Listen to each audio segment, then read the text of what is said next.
yan ang gimmick ng minority. Hindi ba nila naisip na baka si Martin ang tuta ko? Bakit? Abang mag-isip sila. Di ba? Bakit nakabintang sila na gano'n? Pinagbigyan ko yung TRICOM, tuta na ako. Ano yun? May ginawa ba akong illegal? Yung bang ni-request ng House of Representatives, illegal? Hindi. Hindi ba? Yung ba yung nasa power ng Senate President? Oo. Paano naging tuta yun? Ang gusto niyo, awayin ko on day one ang House of Representatives.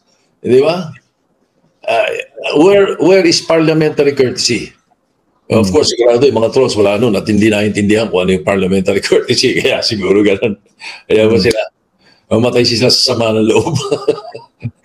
Pero dito, anong balak niyo rito kay Bryce Hernandez? No? Kasi yung huling pagsabak niya dyan sa pagsalang niya sa Blue Ribbon Committee, talagang he was grilled. Sa House naman, mas freely nakapagsalita siya at nakapaglabas ng ilang mga ebidensya. Diba yung Viber messages, pati yung amounts, no? Yung 355 million, I think, double check ni Senator Ping, no? Nandun talaga, insertion siya.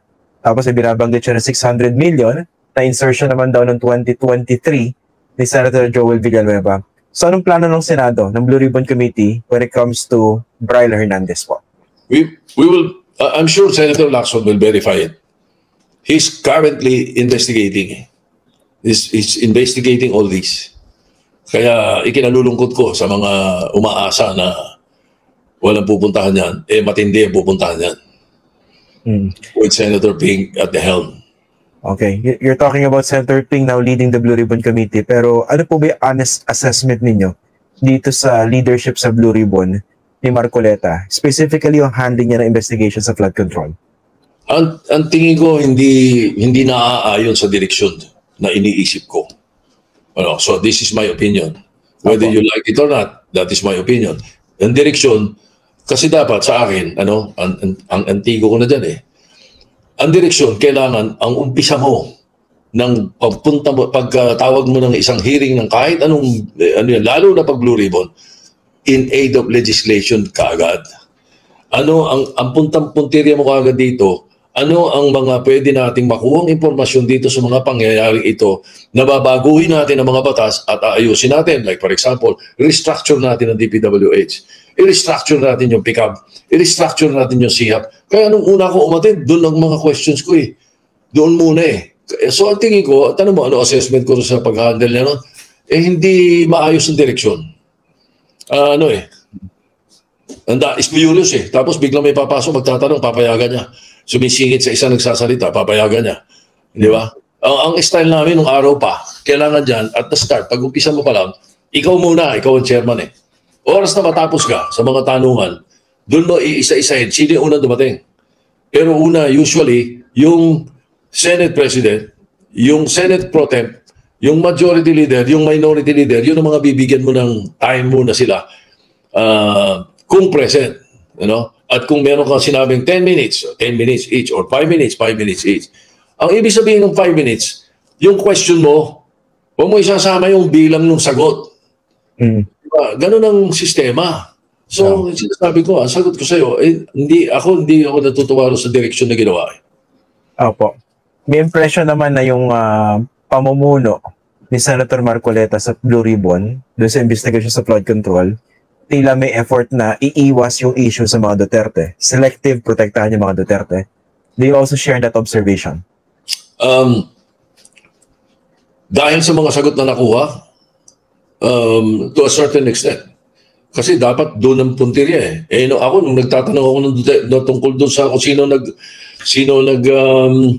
nag-appoint doon sa mga taga-pick-up ang sagot sa akin, Duterte na panahon ni President Duterte, tatanungin ko pa lang yung tawag dito, yung reappointment. Kasi every 3 years lang Every 3 years lang pala sila dyan Ang batas Diba? Wala ka nakakakilala ng pick-up nung una inagaw kagad ni Senator Marcoleta yung floor siya yung chairman, ano magagawa ko? Ako'y marunong sumunod sa rules. Kung sila hindi marunong, ako'y marunong. So sa susunod na pagdinig paharapin po muli si Bryce Hernandez, no? And of course, I suppose, kukomprentahin siya nila Joel Villanueva at saka Jingo Estrada. Oh, Ay, they have every right to do so. Yeah. Oo. Pero in the spirit of fairness and transparency, paano kung totoo yung sinasabi ni Bryce Hernandez, papayagan niyo ba yung colleagues ninyo na pagtakpan naman yung mga sarili nila to save their themselves? They will just have to explain. They will just have to bring out their own evidence. Wala kaming dapat pagtakpan. Walang dapat pagtakpan dito.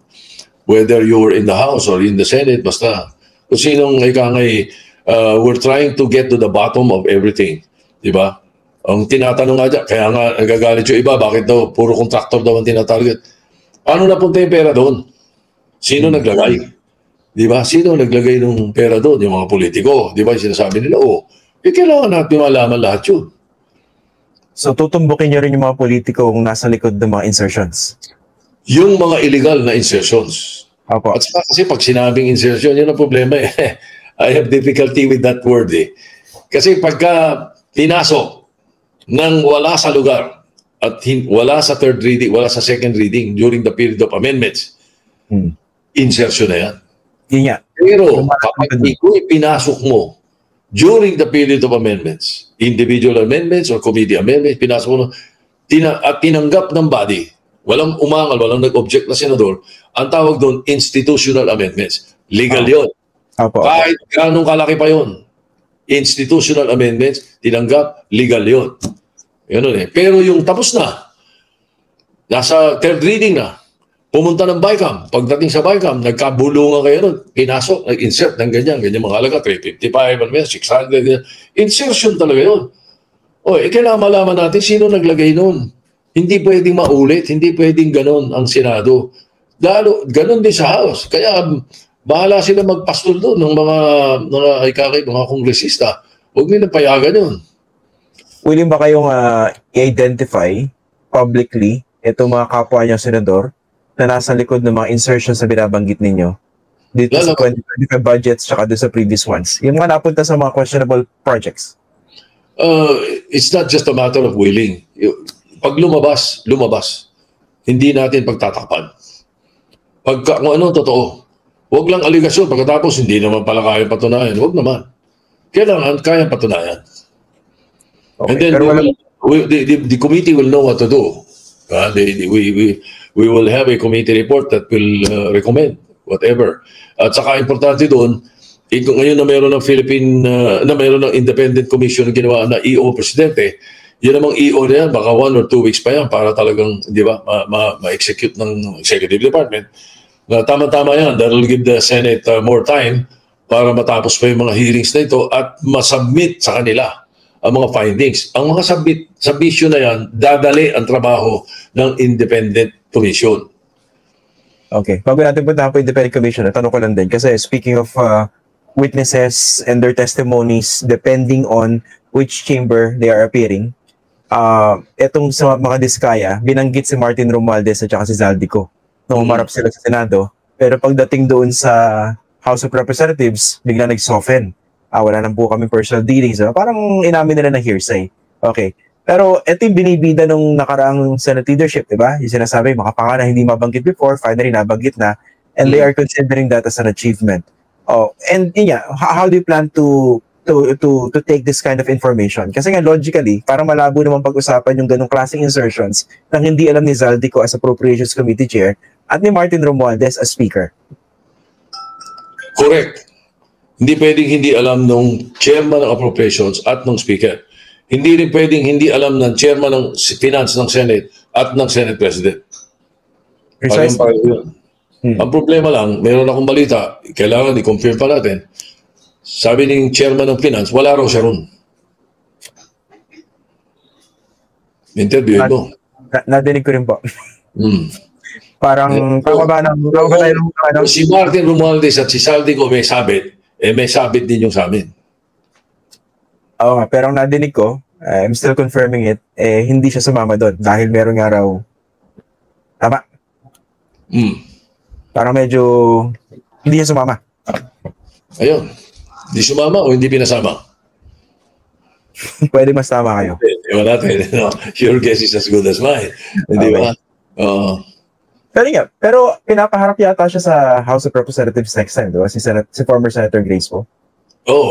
Pwede nilang imbitahan kasi she's no longer an incumbent. Doon naman sa iniimbitahan nila yung kanilang chairman ng appropriations, hindi lang invite, dapat umattend yun.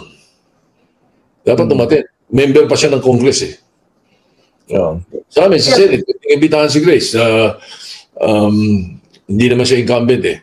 And then also, if she appears, walang problema. I don't see any problem at all. Basta meron kasing tradisyon sa Senado.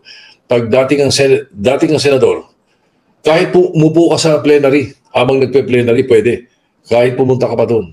Ganun ang tradisyon eh. Ganun ang tradisyon. Kaya nga pag may hearing, tapos merong former senator na invited, dapat yung pinauupo sa hilera ng mga senador. Okay. Pwede siyang magtanong. Kaya nga nagtataka ako sa hearing ng House ng isang araw eh.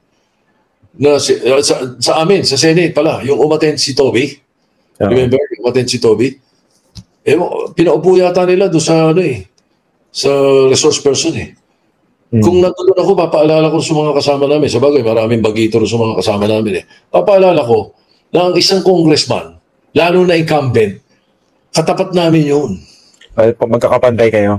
Equal yun. Kaya dapat yun nakaupo doon sa mga Kaya nung nagtatanong si Toby, na-question nga siya, ba't siya nagtatanong ng diretso sa resource person? Pwede yun. Okay, Congressman yun eh. Congressman yun eh. Pero sabi nila, dumaan ka sa chair. Okay na rin. Sige, dumaan ka sa chair. As a matter of fact, ang mga senador, kung tutuusin, nagtatanong, di ba, meron nakita mo, may binubuli pa yung resource person. Yung chairman dapat sitahin dun eh. Ba't mo pinapayagan?